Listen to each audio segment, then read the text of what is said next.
আসসালামু আলাইকুম।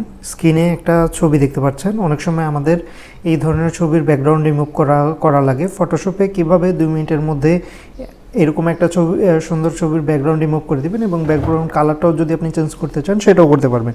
তো কিভাবে করবেন চলেন দেখি। প্রথমেই আমরা চলে যাব হচ্ছে সিলেক্টে যে এই যে সাবজেক্ট নামের যে অপশনটা আছে এটা সিলেক্ট করে দিব। সিলেক্ট করে দেওয়ার পরে এটা সাবজেক্টটা আপনার সিলেক্ট হয়ে যাবে। হওয়ার পরে আমরা হচ্ছে আবার সিলেক্ট অপশনে যাব। সিলেক্টে যে সিলেক্ট অ্যান্ড মাস্কে ক্লিক করে দিব। এই যে নিচে আসলে আমরা সিলেক্ট অ্যান্ড মাস্ক অপশনটা পাবো, এটা ক্লিক করে দিব। দেওয়ার পরে দেখা যাচ্ছে যে আমাদের ব্যাকগ্রাউন্ডটা রিমুভ হয়েছে, বাট কিছু কিছু জায়গায় আমাদের ব্যাকগ্রাউন্ডটা রয়ে গেছে। তো এই যে আমাদের কিছু কিছু জায়গায় যে ব্যাকগ্রাউন্ডটা রয়ে গেছে, এখন এটা হচ্ছে আমরা এটাও রিমুভ করে দিব যাতে আমাদের পিকচারটা অনেক সুন্দর হয়, পরবর্তীতে যে কোথাও ব্যবহার করলে যাতে আমাদের কোনো প্রবলেম না হয়। তো এটার জন্য প্রথমে আপনার রিফাইন হেয়ার নামের একটা অপশন আছে, এই যে উপরে সাবজেক্টের পাশে দেখতে পারবেন, এটাতে ক্লিক করে দিবেন। ক্লিক করে দেওয়ার পরে এই যে এখানে প্লাস অপশন মাইনাস অপশন, আপনার যদি কোথাও বাড়ানো লাগে আপনি বাড়াতে পারবেন, কোথাও কমানো লাগলে কমাতে পারবেন। তো আমরা ছবিটাকে একটু জুম করে নিব।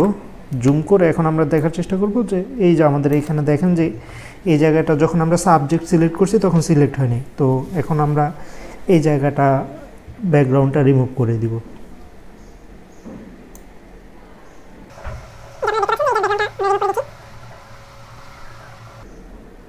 আচ্ছা, মোটামুটিভাবে ব্যাকগ্রাউন্ডটা এই জায়গার এটা আমার রিমুভ হয়ে গেছে।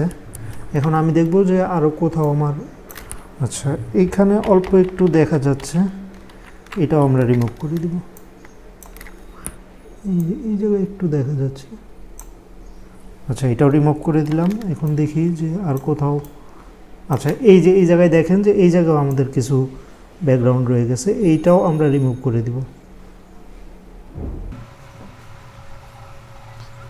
যেভাবে করে আপনারা আপনাদের মতন করে ব্যাকগ্রাউন্ডটা রিমুভ করে নেবেন,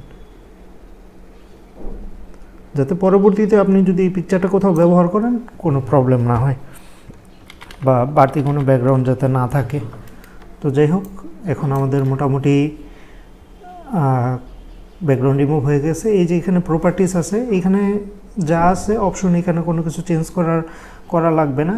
তবে এই যে আউটপুটে এই যে এখানে দেখেন একটা অপশন আছে, এই অপশনটা অনেকের ক্ষেত্রে ওপেন থাকতে পারে, অনেকের ক্ষেত্রে এইটা ওপেন নাও থাকতে পারে। আপনার জাস্ট এই যে ক্লিক মার্কে একটা ক্লিক করে এটা ওপেন করে দিবেন এবং এটার 100% থাকবে পার্সেন্টেজটা।